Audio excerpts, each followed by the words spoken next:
You know, that person. The one who walks into a room and immediately lights it up. They crack jokes before anyone else can. They laugh louder than everyone. They're the one people call the fun one, the life of the party. But here's what nobody notices. When the laughter dies down, when the room goes quiet, something shifts behind their eyes. A flicker, like a mask slipping back into place. Because the truth is, the people who laugh the loudest are often carrying the heaviest weight, and they've gotten so good at hiding it that even the people closest to them have no idea. This isn't about being fake. It's about survival, and the psychology behind it is darker than most people realize. Psychologists call this the class clown effect. It's a defense mechanism, one of the most sophisticated ones the human mind can produce. Here's how it works. When you experience deep emotional pain as a child, maybe neglect, maybe rejection, maybe a home where showing sadness was punished, your brain learns something dangerous. It learns that vulnerability is unsafe, that showing your real emotions gets you ignored, or worse, attacked. So your mind builds a shield. And the strongest shield it can find? Humor. Laughter. Becoming the person who makes everyone else feel good. Because when people are laughing, they're not looking too closely at you. Robin Williams once said, "I think the saddest people always try their hardest to make people happy. Because they know what it's like to feel absolutely nothing. And they don't want anyone else to feel that way." He wasn't just talking about himself. He was describing millions of people who do this every single day. Here's the part that breaks people. Being the funny one is exhausting. Think about it. Every social situation becomes a performance. You walk into a room and your brain immediately starts scanning. Who needs cheering up? What joke will land? How do I keep the energy up so nobody asks me how I'm really doing? It's not spontaneous joy. It's strategic deflection. And it takes an enormous amount of mental energy. That's why the funniest people you know often go completely silent when they're alone. They don't listen to comedy podcasts or watch funny videos. They sit in the quiet. Sometimes they stare at walls. Sometimes they cry. Because the performance is finally over, and the weight of everything they've been carrying comes crashing down. Their friends would never believe it, because the version of them that exists in public is so convincing that nobody thinks to check in. Nobody asks, "Are you okay?"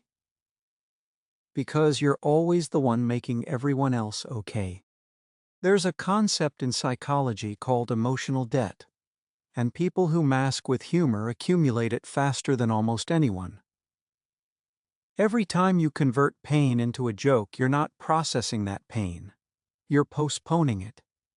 You're taking an emotional IOU and shoving it into the back of your mind. And those IOUs pile up. Monday, someone says something that cuts deep. You laugh it off.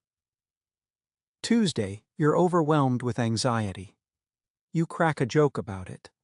Wednesday, you feel completely alone. You post something funny online. By Friday, you've accumulated 5 days of unprocessed pain. And your body knows it, even if your mind refuses to acknowledge it. That's when the insomnia starts. The random waves of sadness at 2 a.m. The feeling that something is deeply wrong but you can't name what it is. Because you've become so good at converting pain into performance, that you've lost the ability to sit with your own emotions. So if it's this exhausting, why don't they just stop? Because the mask has become their identity. When you've spent years, sometimes decades, being the funny one, That's how people know you. That's why people invite you. That's why people love you. Or at least, that's what it feels like. And here's the terrifying thought that keeps them performing.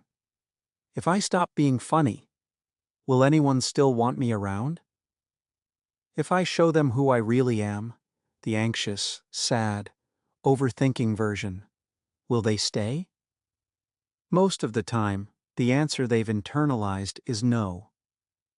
Not because it's true, but because somewhere in their past, they showed someone their real self and got rejected for it. Maybe a parent who said, "Stop being so dramatic."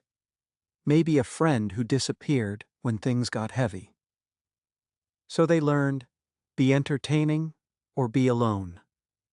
And they chose entertaining. Every single time. But masks crack. They always do. The breaking point usually doesn't look dramatic from the outside. It's not a public meltdown. It's quieter than that. It's canceling plans for the third week in a row. It's replying to messages with "haha" while lying in bed unable to move. It's laughing at your own joke and realizing you feel absolutely nothing. Some people describe it as running out of fuel. Like the engine that powered the performance just stops. And this is actually the most important moment. Because it's the first time in years, maybe ever, that they can't hide anymore.